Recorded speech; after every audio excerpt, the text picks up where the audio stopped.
প্রকৃতির চোখ ধাঁধানো আলপনা, কবির কবিতার মতো ছন্দময় শস্য শ্যামল আমাদেরই গ্রাম বাংলা, যার পরতে পরতে ছড়িয়ে আছে স্বর্ণালী ইতিহাস আর বর্ণময় ঐতিহ্য। প্রিয় দর্শক, গ্রামগঞ্জের ইতিহাস ঐতিহ্য বিষয়ক আমাদের গ্রাম অনুষ্ঠানে সবাইকে স্বাগত জানাচ্ছি। আজ আমরা এসেছি ব্রাহ্মণবাড়িয়া জেলার নবীনগর উপজেলার শাহপুর গ্রামে। তুলে ধরছি এখানকার চিত্র। ঢাকা থেকে প্রায় 85 কিলোমিটারের বেশি দূরে নবীনগর উপজেলা। এই উপজেলারই একটি আদর্শ গ্রাম হচ্ছে শাহপুর। এটি ব্রাহ্মণবাড়িয়া জেলায় নবীনগর উপজেলার সর্বদক্ষিণে রতনপুর ইউনিয়নের একটি নিভৃত পল্লী। এই অঞ্চলটি একসময় প্রাচীন সমতট অঞ্চলের অধীনে ছিল। পরবর্তীতে এটা ত্রিপুরা রাজ্যের সাথে যোগ হয়। খ্রিস্টীয় নবম শতাব্দীতে কুমিল্লা জেলা হরিকেল রাজাদের অধীনে আসে। অষ্টম শতাব্দীতে লালমাই ময়নামতি দেব বংশ এবং দশম থেকে একাদশ শতকের মাঝামাঝি পর্যন্ত চন্দ্রবংশের শাসনাধীন ছিল। 1765 সালে এ অঞ্চলটি ইংরেজ ইস্ট ইন্ডিয়া কোম্পানির অধীনে আসে। 1790 সালে এটি ত্রিপুরা জেলা হিসেবে প্রতিষ্ঠিত হয়। 1960 সালে এর নাম পরিবর্তন করে কুমিল্লা জেলা রাখা হয়। এরপর 1984 সালে এ জেলা থেকে চাঁদপুর ব্রাহ্মণবাড়িয়া মহকুমা আলাদা জেলায় পরিণত হয়। শাহপুর গ্রামটি অনেক প্রাচীন এবং প্রসিদ্ধ।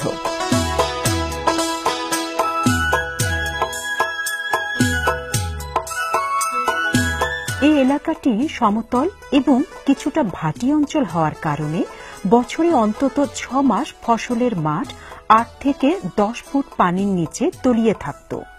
এই এলাকায় কিছুদিন আগেও ভরা বর্ষার সময় ঢেউ খেলা ধান গাছ, খালে বিলে ধবধবে সাদা শাপলা ফুল, ডাহুক, পানকৌড়ি এবং কুড়া পাখির দৌড়ঝাঁপ সহ শিশু কিশোরদের পানিতে ঝাঁপাঝাঁপির অপরূপ দৃশ্য দেখা যেত। প্রকৃতির বিরূপ প্রভাবে বিগত 1 দশক ধরে একবার আকস্মিক বন্যা ছাড়া তেমন ভরা বর্ষা চোখে পড়েনি। এখন বর্ষাকালে বাড়ির উঠোনে আর পানি ছুঁই ছুঁই করে না। একসময় গ্রামের খালে বিলে প্রচুর মাছ পাওয়া যেত।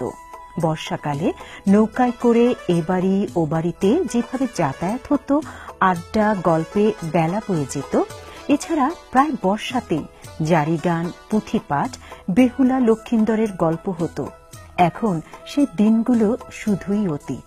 রাস্তাঘাট, ব্রিজ, কালভার্ট নির্মাণের ফলে শহুরে জীবনের প্রভাব এখন গ্রামে লেগেছে। মাটি ঘেঁষা মানুষগুলো এখন কেবল যন্ত্র নির্ভর। দল বেঁধে লাঙল কাঁধে কৃষকেরা মাঠের পানে যাওয়া কমিয়ে দিয়েছে। এখন ঢেঁকিতে ধান ভানা, চিরাকুটা অথবা চাল গুঁড়ি করে পিঠা উৎসব, এসব বিষয়গুলো আর চোখে পড়ে না। দর্শক, আমি কথা বলছি শাহপুর গ্রামের সবচেয়ে প্রবীণ ব্যক্তি আবুল খায়ের মোহাম্মদ হেদায়েতুল্লাহর সাথে। কেমন আছেন আপনি? কেমন আছেন আপনি? কেমন আছেন? আমি খুব ভালো, তবে ভালো হইলো শারীরিক আমি তো সুস্থ না। এখন আপনার বয়স কত? এখন আমার বয়স, আমি তো কোনো কুস্তি রাখি নাই। 1939 কুমিল্লা জেলা স্কুলে 1 বছর অধ্যয়ন করছি। এই ক্লাসটার মধ্যে আমি সকলের লম্বা। এই গ্রামের বিষয়ে আপনি আপনার যখন বয়স কম ছিল তখন কেমন দেখেছেন আর এখন কেমন দেখেন? হালত ওই দক্ষিণ দিকে দেখা হালত, পশ্চিম দিয়া ওই ডুবাচাইলে হালত, উত্তর দা ওই দামলা গুলভুইরা একটা, আবার খলার দিক মাঝারা দিকে আরেকটা, বলদুবাড়িতে এইবারে হালত আসছিল। হালতগুলি তো সড়ক হয়েছে এখন। আগামী প্রজন্মের কাছে আপনার কি বলা? দেশের মঙ্গল যাতে হয়, অমঙ্গল কামনা করে, ভালো কামনা করে। গ্রামবাসীর দেয়া তথ্য মতে শাহপুর গ্রামটির আয়তন প্রায় 4 বর্গ কিলোমিটার। এই গ্রাম মুসলমান এবং কিছু সনাতন ধর্মের লোক সহ প্রায় 12,000 লোক বাস করে। এই গ্রামের শতকরা 40 জন লোক শহুরে বা প্রবাসে বসবাস করে। এই গ্রামে একটি ঈদগাহ, একটি জামি মসজিদ, একটি কবরস্থান, একটি হাফিজিয়া মাদ্রাসা, একটি হাই স্কুল, 2টি সরকারি প্রাইমারি স্কুল আছে। প্রাইমারি স্কুলগুলোতে বর্তমানে মোট প্রায় 700 শিশু কিশোর পড়াশোনা করছে। স্কুলগুলোর কোমলমতি শিশু কিশোররা সরকারি সকল সুযোগ সুবিধা উপভোগ করছে। এছাড়া এই গ্রামে একটি কমিউনিটি ক্লিনিক, একটি মাজার, একটি খেলার মাঠ, একটি ভূমি অফিস, একটি উপ পশু চিকিৎসা কেন্দ্র, একটি সাব পোস্ট অফিস, একটি পাঠাগার, কয়েকটি ফোরকানিয়া মাদ্রাসা, একটি বাজার, 4টি দিঘি আছে। গ্রামের শতকরা 65% লোক শিক্ষিত, এর মধ্যে প্রায় 5% লোক চাকুরিজীবী, 2% ব্যবসায়ী এবং শতকরা 15% প্রবাসী। শতকরা 50% লোক কৃষিজীবী, 15% শিক্ষার্থী এবং অন্যান্য শতকরা 13%। সবুজ প্রকৃতির মাঝে ছায়া ঘেরা নিভৃত পল্লীর এই গ্রামটির দক্ষিণ দিক দিয়ে প্রবেশ করতেই চোখে পড়ে কৃষি সম্প্রসারণ অধিদপ্তরের ব্রাহ্মণবাড়িয়া জেলার একমাত্র বছরব্যাপী ফল উৎপাদনের পুষ্টি উন্নয়ন প্রকল্পটি। এই প্রকল্পটিতে রয়েছে দেশি বিদেশি শত শত প্রজাতির নানা ধরনের দুর্লভ ফলজ গাছ। কুমিল্লার হর্টিকালচার সেন্টারের পরামর্শক্রমে প্রকল্পটি এগিয়ে যাচ্ছে সুদূর প্রসারী পরিকল্পনা নিয়ে। ব্রাহ্মণবাড়িয়া জেলার এই শাহপুর গ্রামে একমাত্র মিশ্র ফলজ বাগান অর্থাৎ উদ্যান উন্নয়ন বোর্ডের অধীনে প্রদর্শনী ফলজ বাগান যাকে বলে, এই বাগানটি যিনি দেখাশোনা করেন উপসহকারী কৃষি কর্মকর্তা মোহাম্মদ আব্দুল মোমেন সাহেবের সাথে কথা বলছি। আপনার কাছে জানতে চাইবো, আপনারা এই যে ফলজ বাগান দেখাশোনা করেন, এটার উদ্দেশ্য কি? এটার উদ্দেশ্য হলো, এই এলাকায় একটা ফল বাগান হয়েছে, এই ফল বাগানটার বিভিন্ন জাতের ফল আছে, ফলগুলো উৎপাদিত হবে, ফল খেয়ে মানুষের স্বাস্থ্য ভালো হবে। পাশাপাশি এই এলাকার অন্য লোকজন ফল বাগানটা দেখে আরো 2-4টা ফল বাগান করবে এবং ফলের সম্প্রসারণ করবে। এই ফলজ বাগানটি করতে যে গ্রামবাসীর কেমন সাড়া পেয়েছেন? গ্রামবাসী যথেষ্ট সাড়া পেয়েছে। গ্রামবাসী এটাকে দেখতে আসে, জিজ্ঞাসা করে কেমন হচ্ছে বা ফলগুলো কতদিনে আসবে, এগুলো মানুষ খুব উৎসাহ। এখানে তো বিভিন্ন জাতের ফল গাছ বা বিভিন্ন জাতের ফলজের যে আপনারা সমাহার ঘটিয়েছেন, তো দেখা গেল যে বাইরের দেশেরও আছে, এগুলি কিভাবে সংগ্রহ করেছেন? এগুলো উদ্যান উন্নয়ন বোর্ড থেকে উনি সংগ্রহ করে নিয়ে আসছেন, ওইখান থেকে তারা প্রদর্শনী হিসেবে দিয়েছেন এখানে এই যাত্রা সম্প্রসারণের জন্য। প্রকল্পটি শুরু হওয়ার অল্প দিনের মধ্যেই এর থেকে সুফল পেতে শুরু করেছে প্রকল্পটির উদ্যোক্তা। দর্শক, আমি কথা বলছি নবীনগর উপজেলার শাহপুর গ্রামের মাইনুদ্দিন আহমেদের সাথে। আপনার কাছে জানতে চাইব, আপনি কিভাবে আপনার এই উন্নয়ন কর্মকাণ্ড পরিচালনা করেন? আমি থাকি ঢাকাতে থাকি। আমি মাঝে মাঝে আসি গ্রামে আসার পরে এই যে এয়ারপোর্ট চলার পথে অনেক সময় দেখতে পারি যে এই গ্রামে মাছের খামার হচ্ছে, বাট এটা বিচ্ছিন্ন ভাবে, ওরকম ভাবে না, এটা কমার্শিয়ালি বলা চলে বা ওরকম ভাবে না, শাক সবজি বা ফলের কোনো আবাদ নাই।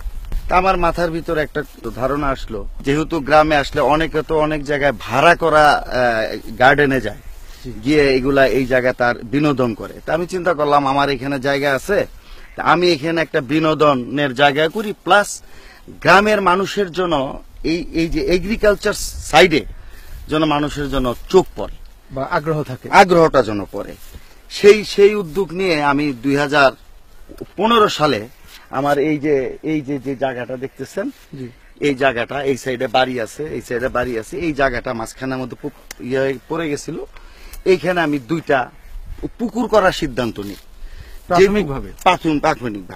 সিদ্ধান্তটা আমার এরকম ভাবে থাকে যে 2টা করব, তার মধ্যে আমি একটা মাঝখানে যদি একটা পার দেই, আমি একটা পার বেশি পাবো। এইখানে আমি আমার ফলজ বাগান এবং সবজি বাগান করতে আমার খুব সুবিধা হবে এবং ফলজ বাগানটা করতে হবে। সেইভাবে আমি এই পুকুরটা খনন করি এবং গত আগস্ট মাসে এখানে হালদা নদী থেকে খুব বিখ্যাত যেগুলো আমাদের নদীর মাছ, যেটা সেই নদীর মাছ রুই, কাতল, মৃগেল আইনা আমি এখানে ফেলেছি। তারপরে একদিন আমার সাথে কৃষি মন্ত্রণালয়ের একজন কর্মকর্তার সাথে আমার সাথে এই ব্যাপারে একটু কথা হইতেছিলেন। তখন আমি শুনতে পারলাম যে মাননীয় প্রধানমন্ত্রী এবং কৃষি মন্ত্রণালয়ের মাননীয় মন্ত্রী মতিয়া চৌধুরীর উদ্যোগে এখানে কৃষি সম্প্রসারণ অধিদপ্তরের একটা বাণিজ্যিক এবং মিশ্র ফলজ বাগানের জন্য প্রদর্শনী ওনারা বিভিন্ন ডিস্ট্রিক্টে দিচ্ছেন। তখন উনি আমাকে বললো, আপনার জায়গায় যদি এরকম হয় তাহলে আমরা একটা প্রদর্শনী করতে পারি। সেই প্রদর্শনীতে আমরা গাছের চারা দিব, গাছের জন্য যা পরিচর্যা করার জন্য সার, কীটনাশক এবং যা মানে কিছু যত আছে, লজিস্টিক সাপোর্ট, হ্যাঁ এগুলা আপনারা পাবেন। ইভেন গাছগুলাকে লাগানোর জন্য এবং এটা খুঁটা দেওয়ার জন্য, গাছগুলাকে শক্ত থাকার জন্য। মানে এই ছোট দেশের মধ্যে এই জায়গায় এসে এত কিছু এসে ভর্তুকি আমরা কিন্তু অনেকেও জানি না। আমি আশা করি এই প্রোগ্রামের মাধ্যমে এটা অনেকেই জানবেন, অনেক উদ্বুদ্ধ হবেন।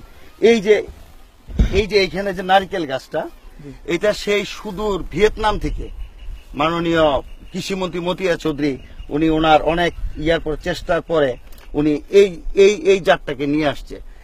এগুলা 2 বছরের ভিতরে এই লেভেল থেকে নারকেল ধরা আরম্ভ করে।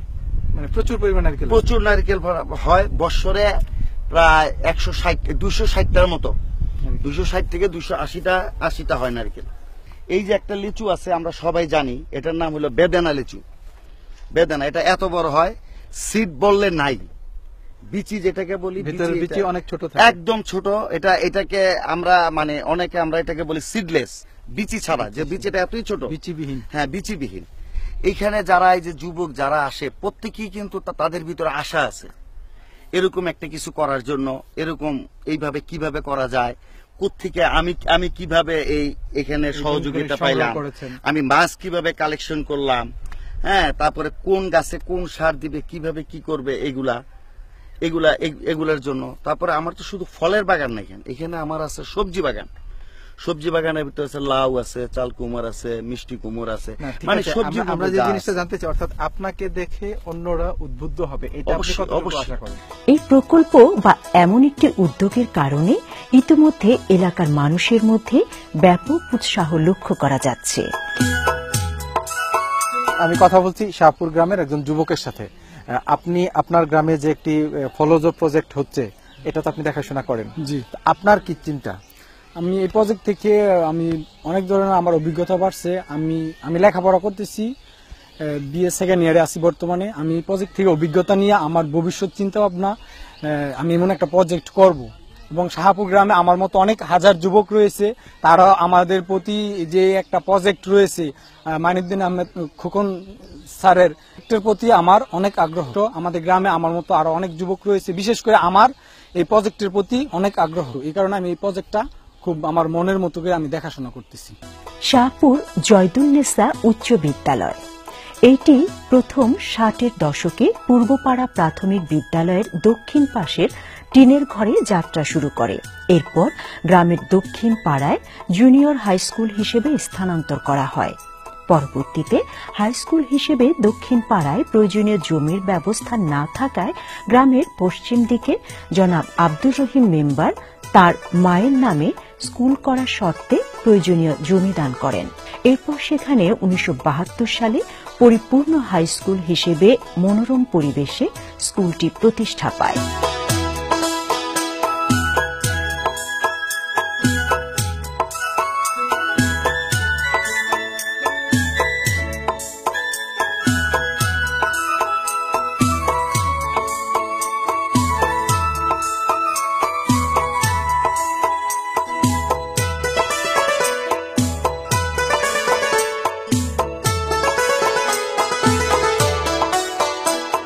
আমি কথা বলছি শাহপুর জয়দুন্নেসা উচ্চ বিদ্যালয়ের প্রধান শিক্ষক জনাব খায়রুল বাশারের সাথে। আপনার কাছে জানতে চাইব, আপনার বিদ্যালয়ের শিক্ষার মান উন্নয়নে আপনারা কি কি পদক্ষেপ নিয়েছেন? হ্যাঁ, শিক্ষার মান উন্নয়নে আমরা প্রথমত জানুয়ারি থেকে আমাদের স্কুলে বই বিতরণ, বই উৎসব পালন হয় এবং মোটামুটি রুটিন অনুযায়ী আমরা 8 ঘন্টা ক্লাস চালাই এবং প্রতি সাপ্তাহিক, মাসিক, ত্রৈমাসিক পরীক্ষা নিই। এভাবে আমাদের বছরের শেষে অ্যানুয়াল পরীক্ষা অনুষ্ঠিত হয় এবং ভালো ফলাফল পাই। বর্তমান বিজ্ঞান ও প্রযুক্তির যুগে আমাদের এখানে সরকারের পক্ষ থেকে ল্যাপটপ, কম্পিউটার এগুলো অ্যাভেলেবেল আছে এবং আমাদের এগুলোর বাস্তবায়নও সঠিকভাবে পরিচালিত হচ্ছে। শাহপুর পূর্বপাড়া সরকারি প্রাথমিক বিদ্যালয়, এটি 1938 সালে প্রতিষ্ঠিত হয়। বর্তমানে এই বিদ্যালয়ে প্রায় 400-রও বেশি শিশু কিশোর পড়াশোনা করছে। সুন্দর, মনোরম এবং অনেক আনন্দঘন পরিবেশে কোমলমতি শিশুরা বিদ্যালয়টিতে তাদের পড়াশোনা চালিয়ে যাচ্ছে। শাহপুর দারুল উলুম ইসলামিয়া হাফিজিয়া ও নুরান্নিয়া মাদ্রাসা, এটি 1930 খ্রিস্টাব্দে প্রতিষ্ঠিত হয়। গ্রামের জামে মসজিদের পূর্ব পাশে এর অবস্থান।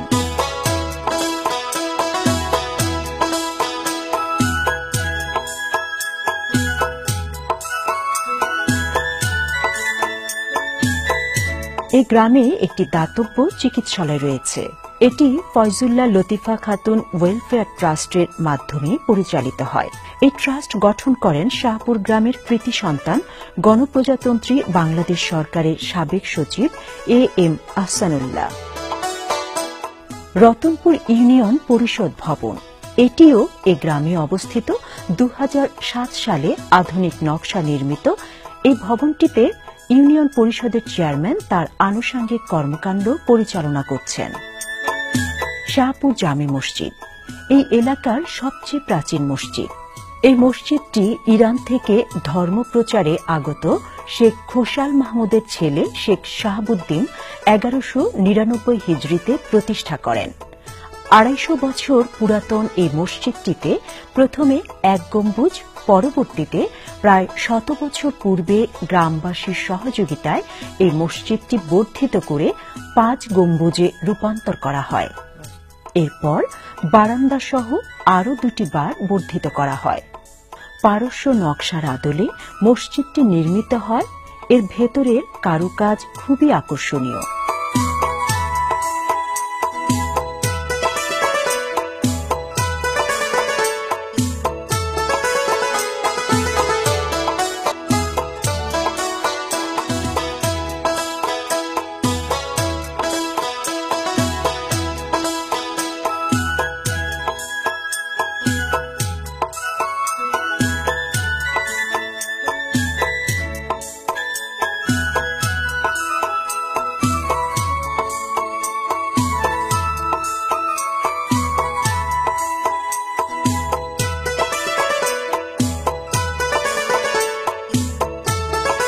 এই মসজিদের উত্তর পূর্ব কোণে এক গম্বুজ বিশিষ্ট একটি মিনার আছে। এই মিনারের গায়ের নকশাও দেখার মতো।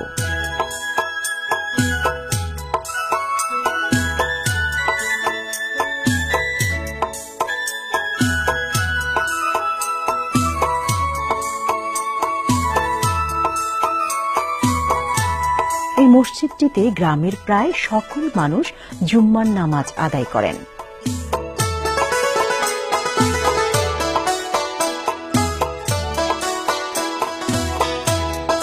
শাহপুর জয়মা তারা কালী মন্দির, এটি 1113 সনে প্রতিষ্ঠিত হয়। এখানে বাংলা নববর্ষের পহেলা বৈশাখে মেলা অনুষ্ঠিত হয়।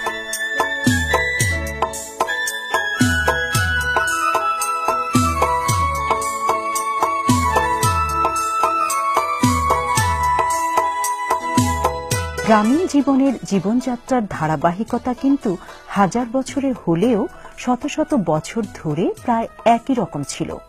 বিজ্ঞানের উন্নতির ফলে 19 শতক থেকে মানুষের জীবনযাত্রা দ্রুত পরিবর্তন হতে শুরু করে। বিশেষ করে গত 50 বছরে গ্রামীণ জীবনের রূপান্তর ঘটেছে সবচেয়ে বেশি। এর মধ্যে গত 1 দশক ধরে ডিজিটাল জীবনযাত্রা শুরু হওয়ায় গ্রামীণ জীবনধারায় বর্তমানে এসেছে ব্যাপক পরিবর্তন। প্রকৃতির স্নিগ্ধ সৌন্দর্য আর রূপময় বাংলার হাজার বছরের বর্ণিল ইতিহাস বর্ণনা করে শেষ করা যাবে না। সময় প্রবাহমান, তাই বিদায় নিতে হচ্ছে। আগামী পর্বে নতুন কোনো এলাকায় নতুন কোনো গ্রামে আবার দেখা হবে। অনুষ্ঠান সংক্রান্ত মতামত জানাতে এবং আপনার এলাকার গ্রামীণ চিত্র তুলে ধরতে আমাদের কাছে চিঠি লিখুন। আমাদের কাছে চিঠি লেখার ঠিকানা: প্রযোজক আমাদের গ্রাম, কক্ষ নম্বর 223, বাংলাদেশ টেলিভিশন ভবন, রামপুরা, ঢাকা। সবাই ভালো থাকুন, সুস্থ থাকুন। আল্লাহ হাফেজ।